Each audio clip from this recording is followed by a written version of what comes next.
Hindi film industry की पहली stunt women Reshma Pathan जी हमारे साथ हैं। रेशमा जी कैसी हैं आप? अच्छी हूँ, नमस्ते। इस फील्ड में कैसे आए वो बताइए आप। हालात ही ऐसे थे और 4 भाई बहन और मेरे थे, मैं मिलके 5 और मेरे मम्मी डैडी 7। तो फिर मैंने सोचा चलो मदारी लोग तो रस्सियों पे चलते, मैं तो रस्सी का कभी की नहीं हूँ, लेकिन मैं ऊपर से एक्रोफाइट करके नीचे तक आ सकती हूँ।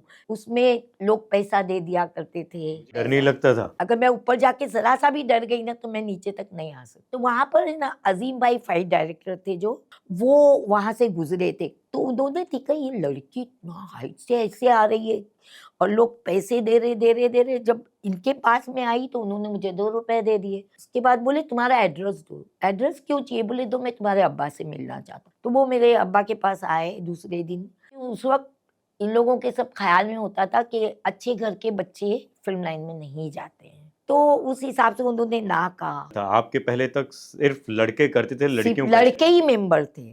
तो बोले कि मूवी स्टैंड में तो लड़कियां को मेंबर नहीं दे बनाते, तो तुमको एक जूनियर आर्टिस्ट के मेंबर बनो तो तुम काम कर सकती हो। काम से मतलब है, तो मैंने जूनियर आर्टिस्ट की मेंबर बन गई। स्टंट वुमेन को या फाइटर लोगों को फ्लाइट से आना जाना दिया जाता? फ्लाइट से आते थे फाइटर और स्टंट वाले, जितने डुप्लीकेट हो या फाइटर हो असिस्टेंट हो, फ्लाइट से आते। जहाँ जैसा भी कुछ नासिक है यहाँ वहाँ तो फ्लाइट का नहीं था, मगर ये जो दूर जाते थे तो फ्लाइट से आना जाना होता था। और वहाँ जाकर पहला शॉट तो यही दिया कि हिमा जी का जो है वो क्लोज तो बाद में हुए, वो भागते हुए चल धन्यवाद तेरी बसंती, और भागते हुए मैं चलते टांगे में पीछे से चढ़ के आगे जाती हूँ। पहले आप थे?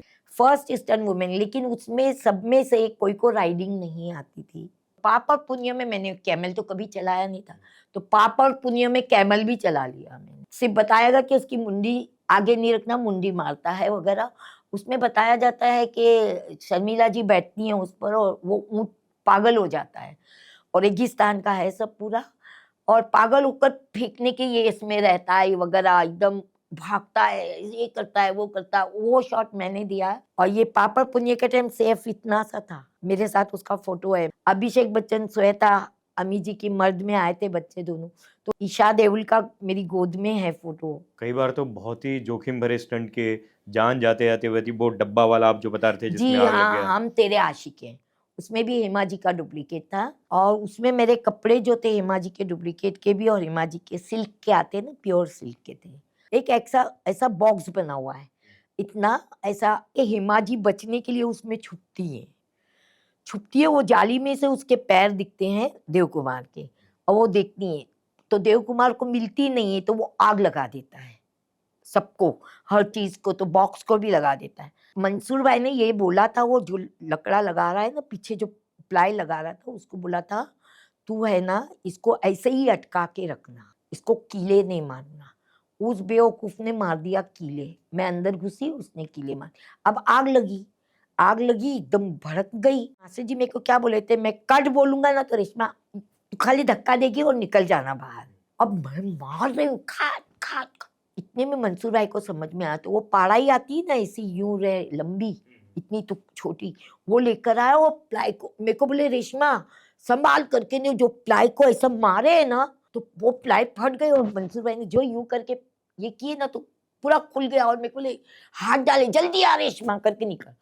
इतनी आग पकड़ गई थी कि मेरे को फ्लेम मुंह पर आ रहा था, मगर मेरे मुंह पे यूं आने लगा, वहां घूमने की जगह नहीं थी ना। शोले में भी तो ऐसा हुआ था, जब वो नकली चक्के की जगह हाँ, शोले लोहे में जो वाला। टांगा गिरता है ना वो वैसा शॉट नहीं था। तो हुआ यूं कि पहला तो जो चक्का लगाया था वो डुप्लीकेट था, उस पर लोखंड की पट्टी नहीं लगी हुई थी, क्योंकि ये तोड़ने फोड़ने में लोखंड की पट्टी लगाएंगे तो मजबूत हो जाएगा।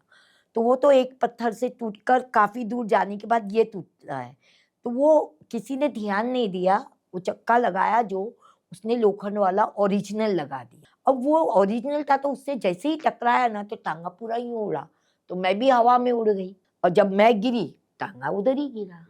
और इधर पूरी खाई थी, यहाँ पर कोई ये नहीं, अगर यहाँ से गिरे तो आप शायद नजर भी नहीं आएंगे यहाँ। और इस तरफ थोड़ा बहुत जमीन वगैरह थी, मगर इस तरफ खाई थी, तो मैं गिरी तो मेरी मुंडी इतनी यहाँ बाहर थी और बॉडी जमीन पर थी। बहुत इंडिसेंट प्रपोजल्स भी आते थे उस समय, उस सब के बारे में बताओ। फाइटर ही नहीं, डांसर होवे या जूनियर आर्टिस्ट होवे या हीरोज होवे, सब मुझे बहुत अच्छी तरह मिलना चाहते थे, लेकिन मैं वैसे मिलना नहीं चाहती थी, क्योंकि मैं मेहनत करने आई थी, मेरी फैमिली के लिए कमाने आई थी। अगर मुझे गलत करके अगर कुछ करना है, मैं बिंदास बोलने वाली हूँ, तो मुझे बहुत रास्ते मालूम है, लेकिन मुझे वो रास्ते पे जाना नहीं था। और आज भी आप काम कर रहे हो, लगातार आप एक्टिंग भी कर रहे हो, आप स्टंट का काम भी कर रहे हो। हाँ, मैं एक्टिंग कर रही हूँ, लेकिन मुझे बहुत छोटे-छोटे एक्टिंग करने मिलती है। मैं चाहती हूँ कि मुझे कोई अच्छी एक्टिंग, जैसा दादी का रोल है या दाई माँ है, या ऐसे बड़े-बड़े कोई गोलमाल रोल अगेन में मिले। आपने रोल किया था। हाँ, मगर वो भी एक छोटा-सा, मतलब सीक्वेंस अच्छा था।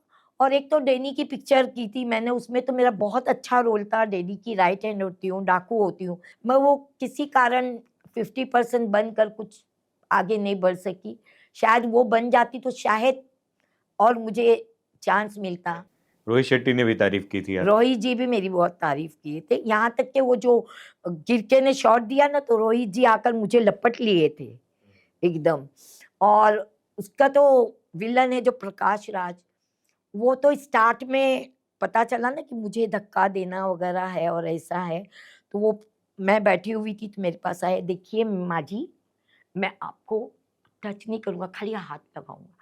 आप बहुत सँभल के गिरना, आपकी एज है ये। बोली आप बेफ़िक्र रहिए, आप मुझे धक्का दीजिए, मैं अपने तरीके से गिरूँगी। और आपकी लाइफ पे भी फिल्म बनी शोले गर्ल। साईं देवधर है, मेरे को बोले कि मैं ना आपके ऊपर एक बायोपिक बनाना चाहती हूँ। तो मैंने बोली मैं तैयार हूँ, लेकिन एक शर्त पे। तो बोले क्या? बोली जब भी शूट होगा मैं आऊँगी। तो मुझे जहाँ गलत लगेगा कि मेरा ऐसा नहीं है, मैं वहाँ आपको बोलूँगी ये ऐसा नहीं, ऐसा है। आप शोले की बात कर लें, वो बसंती बने हो, वो इतना जोखिम भरे स्टंट करे हो, या जितनी भी फिल्में, क्या वो संबंध अभी भी रख पाए? कौन बनेगा करोड़पति के वक़्त हिमा जी मुझे बहुत इज़्ज़त दिए, सब किए, बोले भी कि मुझे कॉल करना वग़ैरह। लेकिन अभी वो इतनी, एक तो हीरोइन बहुत बड़ी थी, तब तो बिज़ी थी, मगर तब मैं भी इस फ़ील्ड में थी तो चलता था, उनके घर आना-जाना भी होता था, बुलाती थी मुझे। ईशा देओल के साथ भी मैं फ़ोटो है मेरा, मतलब इतने अच्छे ताल्लुकात।